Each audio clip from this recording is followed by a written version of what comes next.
এই হচ্ছে মিউজিয়াম, মুক্তিযুদ্ধে ব্যবহৃত পুলিশের অস্ত্র এগুলো দেখতে পাচ্ছেন। এই মিউজিয়ামটায় এগুলো মহান মুক্তিযুদ্ধে এগুলো ব্যবহার করা হয়েছিল। এই যে দেখতে পাচ্ছেন 1971 মানে মহান মুক্তিযুদ্ধে যেগুলো ব্যবহার হয়েছিল এটি হচ্ছে সেই অস্ত্রগুলো।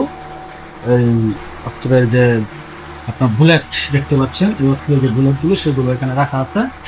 এই যে সেই বুলেটগুলো দেখতে পাচ্ছেন, এগুলো কাছের ভিতরে হাত দেওয়া নিষেধ, তো আমরা এখানে হাত দেবো না। Hello everyone, welcome another video, welcome my YouTube channel and Facebook page Mymensingh express. বন্ধুরা, গত ভিডিওতে আপনারা দেখছিলেন আতিয়া মসজিদ।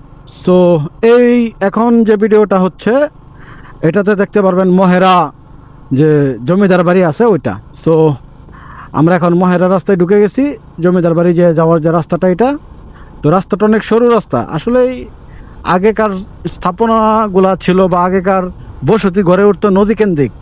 সো যে দিক দিয়ে নদী ছিল ওই দিক দিয়ে মূলত বসতি গড়ে উঠছে। এই জন্যে এখনকার যে মেইন রুটগুলো আছে এই রুটগুলো থেকে অনেক দূরে ওই স্থাপনাগুলো। সো এই জন্যেই এই রুটগুলো একটু সরু হয়ে গেছে, কারণ এই রুটগুলো তো এখন আঞ্চলিকভাবে ব্যবহৃত হয়। মেইন রুটগুলো তো অনেক এখন যাতায়াত ব্যবস্থা আধুনিক হয়েছে, মেইন রুটগুলো বড় হয়েছে, যে কারণে এখন সকলেই পণ্য আদান প্রদান মেইন রুট দিয়েই হয় আর কি।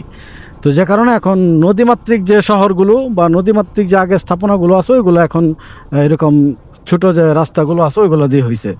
সো এটার ইতিহাস সম্বন্ধে একটু বলি আপনাদের। মহেরা জমিদার বাড়িটা হচ্ছে আপনার মির্জাপুর উপজেলায় পড়ছে। এটা টাঙ্গাইলের যে মির্জাপুর আছে, মির্জাপুর উপজেলায় পড়ছে। সো এটা স্পেনের যে কর্ডোবা যে নগরী আছে, কর্ডোবা নগরীর আদলে এই জমিদার বাড়িটি 1890 সালে আপনার নির্মাণ করা হয়। সো এখন আমরা সেই জমিদার বাড়ি দেখতে যাচ্ছি, চলুন যাওয়া যাক। আর কথা না বলি, একদম ওই জমিদার বাড়ির সামনে গিয়ে আবার আপনাদের সঙ্গে আসতেছি। ওয়েলকাম তো PTC police training centre. So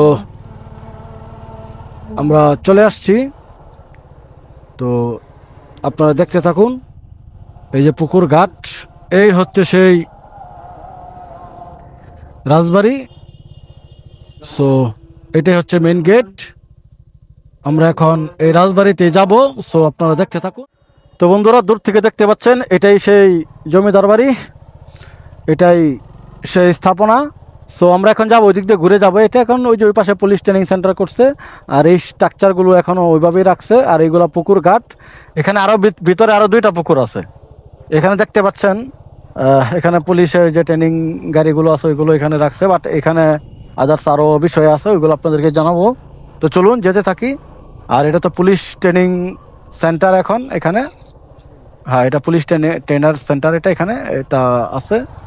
so চলুন আমরা এখন যেতে থাকি, যেতে যেতে কথা বলি। এনে বাইক রাখা লাগে নাকি?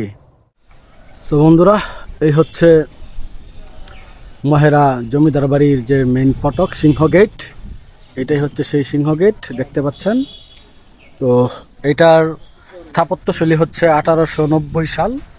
এটা স্থাপত্যশৈলী স্থাপনকাল। সো এটা এখন অবশ্যই আপনার পুলিশ ট্রেনিং সেন্টার, তো সো এখানে ওভাবে আর এটাকে করা হয় না। সো এখানে আরেকটা সিংহ গেট আছে, সো ওইখানে আমরা যাব। তো চলুন যেতে থাকি, ওইটা আপনাদেরকে দেখাই, ওই সিংহ গেটটা। সো দেখতে থাকুন, আশা করি আপনাদের কাছে ভালো লাগবে। আর এটার বিস্তারিত যে ইতিহাস, এইটার যে তথ্যগুলো আছে এগুলো আপনাদেরকে শেয়ার করব। সো সে পর্যন্ত দেখতে থাকুন, ওইগুলো ভালো লাগবে আশা করি। আর এই হচ্ছে সেই আর একটা সিংহ গেট দেখতে পাচ্ছেন। এই হচ্ছে সেই বাসা, যে ওই সময়কার যে জমিদার বাড়িটা ছিল, এটা সেই জমিদার বাড়ির সিংহদ্বার। এই হচ্ছে বিষয়। তো বন্ধুরা, মহেরা জমিদার বাড়ি টাঙ্গাইল জেলার মির্জাপুর উপজেলায় অবস্থিত একটি ঐতিহাসিক জমিদারি প্রাসাদ। এটি বাংলাদেশের অন্যতম সুন্দর ও সংরক্ষিত জমিদার বাড়ি। বর্তমানে Bangladesh police training centre PTC হিসাবে ব্যবহৃত হচ্ছে। সো বন্ধুরা, আমরা এখন এটার ভিতরে প্রবেশ করলাম।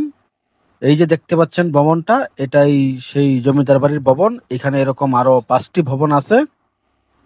তো ওইগুলো আপনাদেরকে দেখাবো। তো দেখতে থাকুন আপনারা, আশা করি আপনাদের ভালো লাগবে। তো এইগুলাতে এখন ঢোকা যায় না, কারণ এখানে এখন পুলিশের যে কার্যক্রম আছে, অফিস যে করা হয়, সেগুলো এখান থেকেই পরিচালনা করা হয়। এইখানকার যে বিষয় আছে এটা। তো আমরা এখানে আসছি আপনাদেরকে দেখানোর জন্য। এখান থেকে আপনাদেরকে আমি স্বাগতম জানাচ্ছি। মহেরা সেই জমিদার বাড়ি থেকে আপনাদেরকে স্বাগত জানাচ্ছি। তো এটা দেখতে থাকুন। এখানকার যে তথ্য আরো কি কি আছে, কোথায় কোন জমিদার বাড়ি আছে, এগুলো আপনাদেরকে একটু দেখা। এখানে একটা লিস্ট দেওয়া আছে, এটা পরবর্তীতে নির্মাণ করা হয়েছে। এই যে দেখতে পাচ্ছেন চৌধুরী লজ, নির্মাণ কানাডা 1890। জমিদার বাড়ির স্থাপনাগুলোর মধ্যে চৌধুরী লজের অবস্থান ঠিক পূর্ব পাশে। চৌধুরী লজ একটি দ্বিতল ভবন।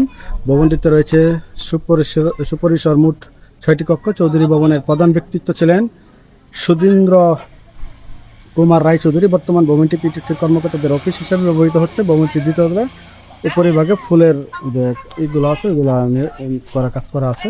তো এই হচ্ছে সেই ভবনটি দেখতে পাচ্ছেন, এটা দ্বিতল একটা ভবন।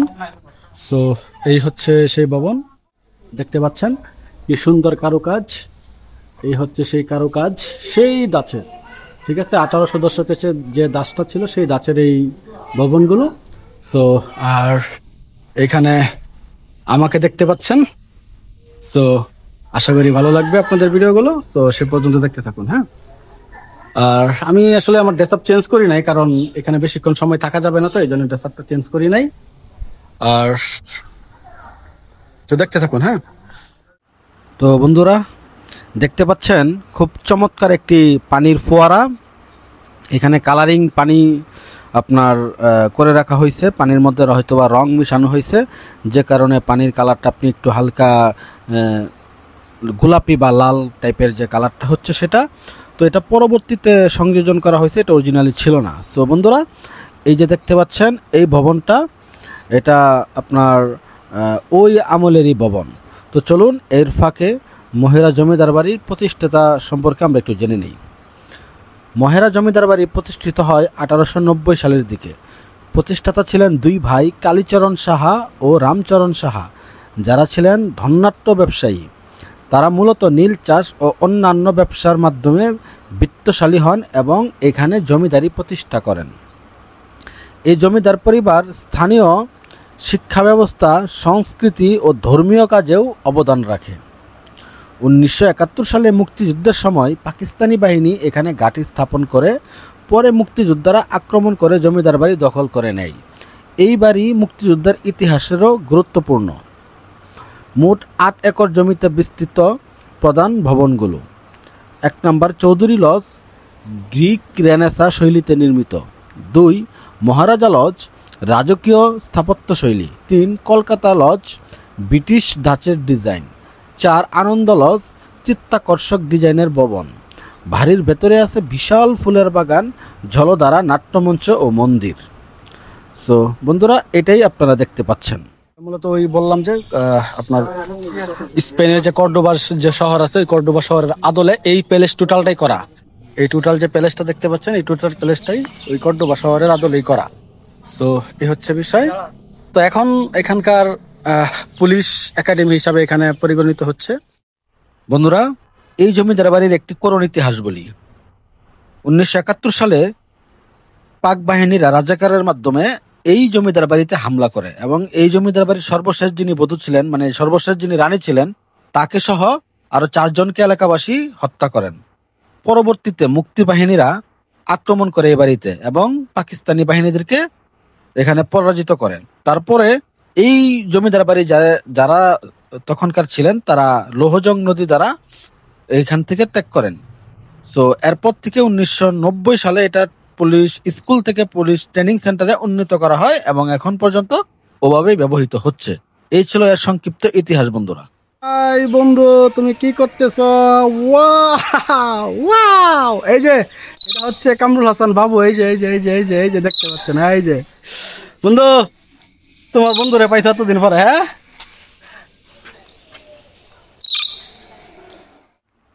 বন্ধুরা, কালের সাক্ষী হয়ে নির্মম ইতিহাসের এক অধ্যায় এই মহেরা জমিদার বাড়ি। এটা আমাদের ঐতিহ্য, এখানকার করোনা ইতিহাস থেকে জানতে পারলাম কি ঘটেছিল তৎকালীন সময়ে। আর এই ভবনগুলো আজও দাঁড়িয়ে আছে আমাদের মাঝে। তো বন্ধুরা, এই হচ্ছে আরেকটি কটেজ। তো এটাও সেই আমলের একটা কটেজ, এটাও আপনারা দেখতে পাচ্ছেন। এটা হচ্ছে সেই মিউজিয়াম। তো এই জমিদার বাড়ির বেশ কয়েকটা পোর্শন ছিল, তার মধ্যে এটাও একটা। তো এটা এখন ওভাবে আপনারা করতে পারবেন না, তো এটা মিউজিয়ামে রূপান্তরিত করা হয়েছে। তো দেখতে পাচ্ছেন এটা আরেকটা ভবন। এটা মহান মুক্তিযুদ্ধে মহারাজা জমিদার বাড়ি 1971 সালের 14ই মে মুক্তিযুদ্ধ চলাকালীন পাক বাহিনী মহারাজা জমিদার বাড়িতে হামলা করে এবং নিম্নে উল্লেখিত 5 জনকে চৌধুরী লজের মন্দিরের পেছনে একত্রে ধার করিয়ে নির্মমভাবে গুলি করে হত্যা করে। যোগমায়া রায় চৌধুরী জমিদার বাড়ির কুলবধূ, পণ্ডিত বিমল কুমার সরকার স্থানীয় প্রাইমারি স্কুলের শিক্ষক, মন্দির কুমার চক্রবর্তী, অতুল চন্দ্র সাহা অনহয় বণিক। তো তাদেরকে এখানে হত্যা করে, যাদের কথা আপনাদেরকে বলতেছিলাম। তো বন্ধুরা দেখতে পাচ্ছেন এটা হচ্ছে সেই মিউজিয়ামটা। সো এই জমিদার বাড়ির টোটাল অনেকগুলো ভবন আছে, তার মধ্যে বেশ কয়েকটা ভবন আপনাদেরকে দেখাইছি। ওইটা একটা ভবন, ওই যে দেখতে পাচ্ছেন ওই পাশে একটা ভবন, এইটা একটা ভবন। আমি আজকে যার সাথে ঘুরতে আসছি সে হচ্ছে আমার travel tour partner Kamrul Hasan বাবু। দেখতে পাচ্ছেন আমরা অলওয়েজ ঘোরাফেরার মধ্যে আছি। তো যারা এখানে আসতে চান চলে আসবেন। ঢাকা থেকে আসতে গেলে আপনার চন্দ্রা হয়ে ঢাকা টাঙ্গাইল মহাসড়কের পাশে মির্জাপুর থেকে একটু আগায়া আপনার ডান পাশে আসতে হয়। সো যারা ময়মনসিংহ থেকে আসবেন তারা ময়মনসিংহ হয়ে এলেঙ্গামুর হয়ে, টাঙ্গাইল মধুপুর হয়ে এলেঙ্গামুর হয়ে তারপরে বাম দিকে ঢাকার যে রুটটা আছে এই রুটে আসলে তখন আপনারা আসতে পারবেন। সো এটা হচ্ছে বিষয়। এখানে আগে এন্ট্রি ফি ছিল না, এখন 100 টাকা করে এখানে এন্ট্রি ফি রাখা হয়। সো এটা একটু বেশি মনে হয় আমার কাছে। তো এই হচ্ছে বিষয়। তো আমি এর আগে যখন আরেকবার আসছিলাম তখন এন্ট্রি ফি ছিল না। এই হচ্ছে মিউজিয়াম, মুক্তিযুদ্ধে ব্যবহৃত পুলিশের অস্ত্র গুলো দেখতে পাচ্ছেন এই মিউজিয়ামটায়। এগুলো মহান মুক্তিযুদ্ধে এগুলো ব্যবহার করা হয়েছিল, এই যে দেখতে পাচ্ছেন। আমাদের মহান স্বাধীনতা যুদ্ধে যে অস্ত্রগুলো ব্যবহার করা হয়েছিল এই ভবন থেকে মুক্তিযুদ্ধে, তো সেইগুলো দেখতে পাচ্ছেন। 32 বোর রিভলভার মার্ক 4 ব্রিটিশ, এটা ব্রিটিশের তৈরি। এটা মার্ক ইউএস এর তৈরি। এটা 38 বোর রিভলভার। এটা হচ্ছে ব্যারেল, ব্যারেল। এটা হচ্ছে 9mm SMC ব্রিটিশ, এটা ওই সময়কার। এটা 9mm স্ট্যান্ড হলমার্ক 3 ব্রিটিশ। এরকম যে ওই সময়কার যে অস্ত্রগুলো আছে এগুলো দেখতে পাচ্ছেন। সো এ হচ্ছে আমাদের বাংলাদেশ পুলিশের স্ট্যাচু এখানে করা আছে। সো এই যে দেখতে পাচ্ছেন মুক্তিযুদ্ধে ব্যবহৃত অস্ত্র। সো আর এই দেওয়ালে টোটাল ইতিহাসগুলো আধুনিক পুলিশ ভিত্তিক এগুলো যে আমলের যে পুলিশের যে ব্যবস্থাগুলো আছে ওইগুলো এখানে খুব চমৎকারভাবে সাজানো গোছানো করে দেওয়া আছে। সো এটা আসলে আপনার 100 টাকা এটা এন্ট্রি ফি। এটা আমি এখন এটা আমি মনে করবো যে না ঠিক আছে, এটা যদিও একটু বেশি, বাট এটা ঠিক আছে। বাট আসবেন, আশা করি আপনাদের ভালো লাগবে। এই মিউজিয়ামের ভিতর থেকে আপনাদেরকে স্বাগত জানাচ্ছি। তো এখানে একটা ওই সময়কার একটা দোলনা দেওয়া আছে, যদিও এটাতে বসা এখন নিষেধ। এই যে দোলনাটা দেখতে পাচ্ছেন, এই দোলনাতে বসা নিষেধ। তো এই হচ্ছে আর কি বিষয়। আর এখানে একটি স্ট্রাকচার দাঁড় করানো আছে। এই যে স্ট্রাকচারটা দেখতে পাচ্ছেন, এটা জমিদার বাড়ির একটা 3D লোগোর মতো করা আছে। এটা আর্কিত একটা ছবি। তো এটা রাজারবাগ থেকে পুলিশের কান্তি পদচারণা। এই যে এখানে টোটাল একটা পুলিশিং, যেহেতু এখানে পিটিসির আপনারই করা চায়না করা। এই যে মুক্তিযুদ্ধে ব্যবহৃত যে আপনার অস্ত্রগুলো ছিল সেই অস্ত্র এখানে রাখা আছে। এই হচ্ছে বিষয়, আপনি দেখতে পাচ্ছেন ওই সময়কার যে অস্ত্রগুলো ছিল 1971 মানে মহান মুক্তিযুদ্ধে যেগুলো ব্যবহার হয়েছিল এটি হচ্ছে সেই অস্ত্রগুলো। এই অস্ত্রের যে আপনার বুলেট দেখতে পাচ্ছেন, এই অস্ত্রের যে বুলেটগুলো সেগুলো এখানে রাখা আছে। এই যে সেই বুলেটগুলো দেখতে পাচ্ছেন, এগুলো কাছের ভিতরে হাত দেওয়া নিষেধ, তো আমরা এখানে হাত দেবো না। আর মিউজিয়ামের ওই পাশে এখানে ব্যবহৃত আদার্স আরো কিছু দেওয়া আছে, আপনি দেখতে পারবেন। ওই সময়কার যে কিছু হাড়ি, জমিদার বাড়ির পাতিল, এগুলো এখানে সংরক্ষিত করা আছে। আর এই পাশে আপনি দেখতে পাচ্ছেন যে আপনারা ওই সময়কার জমিদারদের যে ব্যবহৃত যে আপনার জগ, জমিদারদের পিতলের গ্লাস, পরে জমিদার ব্যবহৃত তরকারি বাটি, মানে খাবার প্লেট, এগুলো সব এখানে আছে। চামচ, তারপরে তাদের ব্যবহৃত যে কলের গান, যে সেই পুরনো ঐতিহ্যের যে কলের গান, এটা এখানে আছে।